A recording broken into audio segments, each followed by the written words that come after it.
तो बंगाल में हिंसा को लेकर बीजेपी लगातार हमलावर है। नेता प्रतिपक्ष शुभेंदु अधिकारी ने कहा है कि बंगाल में हिंदुओं पर हमले हो रहे हैं और सरकार मूक दर्शक है। पूरा प्रदेश में प्रोटेस्ट हो रहा है। हिंदू जनता भावुक है, दुखित है। देख लीजिए किस तरीके से काट के खून किया। ये लोग घर में था, हिंदू होने के नाते बलिदान दिया। पूरा प्रदेश सड़क में है। हिंदू शहीद दिवस मना रहा है पश्चिम बंगाल बीजेपी की ओर से।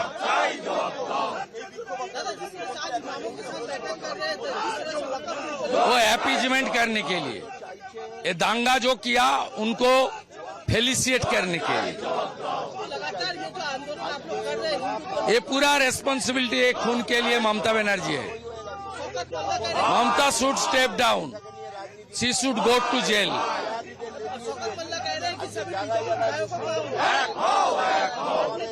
उनका पिता का नाम ठीक है तो मार के देखिए। उनका पिता का नाम ठीक है तो मार के देखिए। हम लोग कावड़ हिंदू नहीं है, स्वामी विवेकानंद का हिंदू है।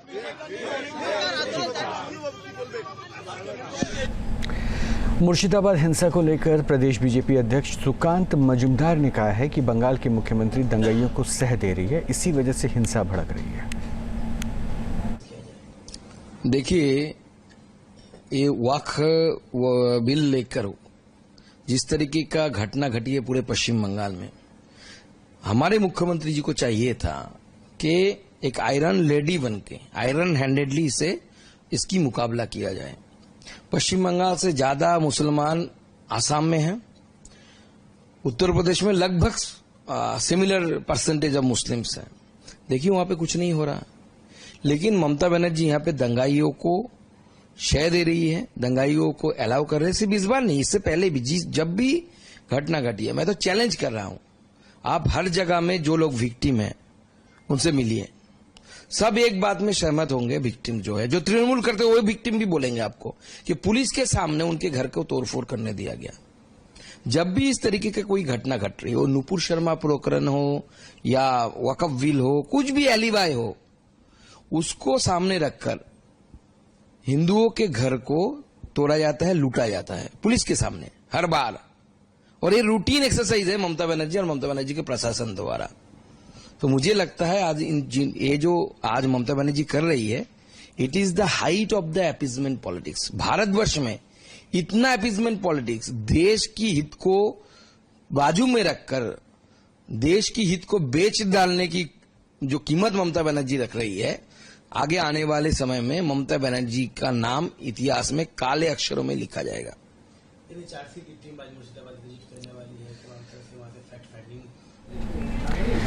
पश्चिम बंगाल में भड़की हिंसा को लेकर सियासी बयानबाजी जारी है। बीजेपी ने ममता सरकार पर साजिश के तहत हिंसा भड़काने और हिंदुओं को टारगेट करने का आरोप लगाया है। वहीं टीएमसी ने बीजेपी पर पलटवार किया है।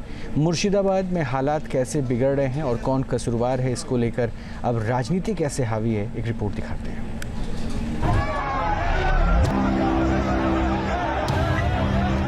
बंगाल में हिंसा का मास्टरमाइंड कौन है?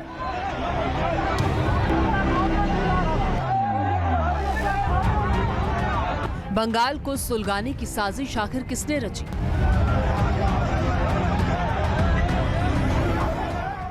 वक्फ कानून का विरोध सिर्फ बहाना, क्या मकसद हिंदुओं को निशाना बनाना?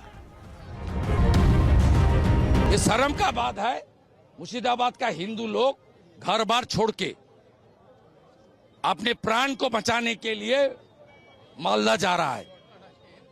छी ममता, छी, सेम ममता, सेम। तारीख अलग अलग है लेकिन तस्वीरें एक जैसी। ममता बनर्जी के शासन वाला पश्चिम बंगाल हिंसा की आग में झुलस रहा है। दंगाई बेखौफ होकर अपने खतरनाक मंसूबों को अंजाम दे रहे हैं। बड़ा सवाल ये है कि क्या बंगाल में सुनियोजित साजिश के तहत हिंदुओं को टारगेट किया जा रहा है? मुर्शिदाबाद के बाद इस बार हिंसा की ये घटना दक्षिण 24 परगना जिले में देखने को मिली, जहां वक्फ कानून का विरोध कर रहे लोगों की पुलिस के साथ झड़प हो गई। प्रदर्शनकारियों ने इलाके में जमकर तोड़फोड़ की, गाड़ियों को आग के हवाले किया और पुलिस वाले भी इस दौरान घायल हुए। बंगाल में बार बार हिंसा भड़क रही है। बीजेपी ने ममता सरकार को कटघरे में खड़ा कर दिया है। मुर्शिदाबाद में तो हालात इतने खराब हैं कि हिंदू परिवारों को पलायन के लिए मजबूर होना पड़ा। इसी मुद्दे पर टीएमसी ने अजीब सी दलील दी, जिसे लेकर बीजेपी ने सवाल खड़े किए हैं। ऐसा कोई बात नहीं है, यहाँ पर ऐसा कोई परिस्थिति नहीं है। बंगाल से बंगाल में ही जा रहे हैं, तो बंगाल सुरक्षित है बोल के देख जाएगा, सारी जगह जा रहे हैं, सब ठीक है।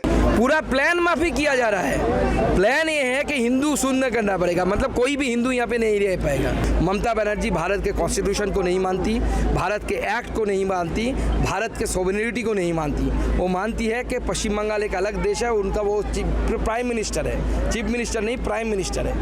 इस मानसिकता से ममता बनर्जी को 26 में हम बाहर निकालेंगे। बीजेपी का सीधा आरोप है कि बंगाल में हिंसा ममता सरकार के संरक्षण में हो रही है। मुर्शिदाबाद में भड़की हिंसा के लिए बीजेपी ने मुख्यमंत्री के पुराने बयान का हवाला दिया। बीजेपी आईटी सेल के हेड अमित मालवीय ने सोशल मीडिया पर पोस्ट किया, पश्चिम बंगाल में सांप्रदायिक हिंसा पूर्व नियोजित और राज्य प्रायोजित है। 18 फरवरी 2025 को बंगाल की मुख्यमंत्री ममता बनर्जी ने विधानसभा में बोलते हुए एक खास धार्मिक समूह को सीधे तौर पर विरोध प्रदर्शन के लिए उकसाया। ममता बनर्जी ने बेहद गैर जिम्मेदाराना और भड़काऊ टिप्पणी में कहा, अगर वे आंदोलन का आह्वान करते हैं तो क्या आप खुद को नियंत्रित कर पाएंगे? যে অশ্লীল কথা বলছেন, একটা ধর্মের নামে এত কুৎসা করছেন, একটা অপপ্রচার করছেন, একদিন তারা যদি একটা আন্দোলনের ডাক দেয়, আপনি নিজেকে সামলে রাখতে পারবেন তো? मुर्शिदाबाद में 8 अप्रैल को पहली बार हिंसा भड़की, जिसके बाद 11 अप्रैल को दंगाइयों ने उपद्रव किया। इसे लेकर ममता बनर्जी की सरकार के रवैये पर भी बीजेपी सवाल उठा रही है। ममता बनर्जी खुद बोला है, अगर सब लोग एक साथ होकर मुसलमान लोग आंदोलन करेंगे तो कैसे होगा। खुद ये लोग बोला है कि घर जलाओ, सब लूट करो। अभी जलने के बाद बोल रहे हैं कि आप शांति रखो। ऐसा तो नहीं होता है। अभी आउट ऑफ कंट्रोल हो गया है, ममता बनर्जी के हाथ से निकल गए हैं। बॉबी हकीम जितना भी कोशिश करे, वही तो पहले उत्साह दिया था। तो ये जो चल रहा है पूरा एकदम एक कॉन्स्पिरेसी चल रहा है। पश्चिम बंगाल को पूरा हिंदुओं के ऊपर अत्याचार करके पश्चिम बंगाल को चाहते ही ये लोग बांग्लादेश बनाने के लिए। पश्चिम बंगाल में जो हो रहा है वो state sponsored, state protected, state encouraged, targeted anti Hindu हिंसा है। और इस पर कार्रवाई करने के बदले न केवल ममता बनर्जी और उनकी सरकार दंगाइयों का बचाव कर रहे हैं, बल्कि जो हिंदू पक्ष से पीड़ित है उनका लगातार अपमान कर रहे हैं। मुर्शिदाबाद में हिंसा के लिए बीजेपी ने ममता सरकार के खिलाफ मोर्चा खोला, जबकि टीएमसी का रवैया अलग है। टीएमसी ने हिंसा भड़काने के लिए सुरक्षा एजेंसियों और राजनीतिक विरोधियों को जिम्मेदार ठहराया है। Receiving some inputs and allegations that there was a larger conspiracy behind those incidents. Some section of central agency, a section of BSF and a section of 2 or 3 political parties. They were involved in this conspiracy, and with the help of a part of BSF, there was a gap in border. Some miscreants entered, they made chaos, and they were given safe passage to return.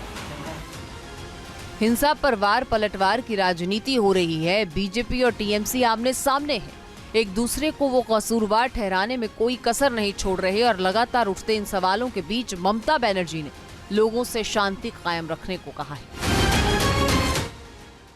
সবাইকে বলবো, শান্তিপূর্ণভাবে গণতান্ত্রিক আন্দোলন করার অধিকার সকলের আছে with permission, but please দয়া করে সে যেই হোক, ABCDEFG যেই বা হোক, আইন কখনো হাতে তুলে নেবেন না। আইনের জন্য তো আইনের রক্ষক আছে, আইনের ভক্ষক তো দরকার নেই। बंगाल में भड़की इस हिंसा का मुद्दा अब सियासी जंग में बदल चुका है। आने वाले दिनों में बयानबाजी तेज होने के आसार हैं, मगर अभी भी सवाल यही है कि क्या मुर्शिदाबाद में हिंसा संयोग नहीं, कोई बड़ा प्रयोग है। बंगाल में हिंदुओं के खिलाफ किसके इशारे पर साजिश की जा रही है? मुर्शिदाबाद हिंसा का मास्टरमाइंड कौन है? बंगाल पुलिस ने दंगाइयों के खिलाफ एक्शन क्यों नहीं लिया और क्या अराजक तत्वों को दंगा भड़काने की खुली छूट दी गई? ममता बनर्जी चाहते हैं दंगा लगे। 26,000 जब नौकरी चला गया तब से हम लोग बोल रहे हैं दंगा लगाएंगे लगाएंगे, और वो भी तो बोल रहे दंगा लगेगा, सावधान दंगा लगेगा। उनको कैसे मालूम था? उनका आईबी को मालूम नहीं था, इंटेल को मालूम नहीं था कि दंगा लगने जा रहा है, आप सतर्क हो जाइए, क्योंकि दंगा तो वही लगा रहे। 26,000 नौकरी गया है। हमारे योग्य शिक्षक शिक्षिका बोल रहे हैं अगर नौकरी नहीं मिलता है तो हम लोग सुसाइड करेंगे। इसका दायी भी ममता बनर्जी है और उससे दृष्टि घुमाने के लिए आज दंगा लगाया जा रहा है। मुर्शिदाबाद में दंगाइयों ने हिंदुओं को टारगेट किया, जिस वजह से तनाव बढ़ा, हालात बिगड़े और इसी बीच हिंसा के मामले को लेकर सुप्रीम कोर्ट में याचिकाएं दाखिल हुई। इसमें सांप्रदायिक हिंसा की जांच के लिए एसआईटी गठित किए जाने की मांग की गई है और साथ ही कानून व्यवस्था बिगाड़ने के मामले में बंगाल सरकार से स्पष्टीकरण तलब किए जाने की मांग है। यानी बंगाल की हिंसा का ये मुद्दा देश की सबसे बड़ी अदालत तक पहुंच चुका है। सवाल यही है कि बंगाल के जलने का जिम्मेदार आखिर कौन है और वहां शांति बहाली कैसे होगी? Team news nation. News nation अब व्हाट्सएप पर खबरों के ताजा अपडेट के लिए न्यूज़ नेशन के इस क्यूआर कोड को स्कैन करें।